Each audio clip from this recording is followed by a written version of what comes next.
আমি মাঝে মাঝে হেয়ার কেয়ার আর স্কিন কেয়ারের বিভিন্ন রকম টিপস শেয়ার করি।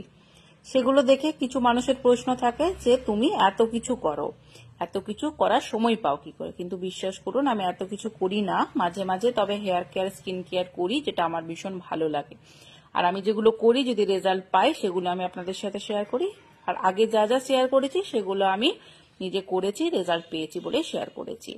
তো আজকে যে হেয়ার কেয়ারটা টিপসটা শেয়ার করব সেটা হচ্ছে একটা হেয়ার টনিক বানাবো। তার জন্য কারি পাতা, দুব্বা ঘাস, মেথি আর তেজপাতা নিয়ে 1 গ্লাস জল দিয়ে সেটাকে মিডিয়াম টু লো ফ্লেমে ফুটিয়ে 10 মিনিট মতো ফোটাবো। তারপর ঠান্ডা করে জলটা ছেঁকে নিয়ে স্ক্যাল্পের মধ্যে লাগাতে হবে। শুধু স্ক্যাল্পে লাগাবেন, হালকা করে ম্যাসাজ করে একদম জট ছাড়ানো চুলে লাগিয়ে তারপর প্লেন জলেও ধুতে পারেন, শ্যাম্পুও করে নিতে পারেন। এটা করে দেখবেন। কিন্তু এই যে ধৈর্য ধরতে হবে আপনাকে, একদিন করে কিন্তু বলবেন না যে রেজাল্ট হচ্ছে না, এটা কিন্তু ধৈর্য ধরতে হবে।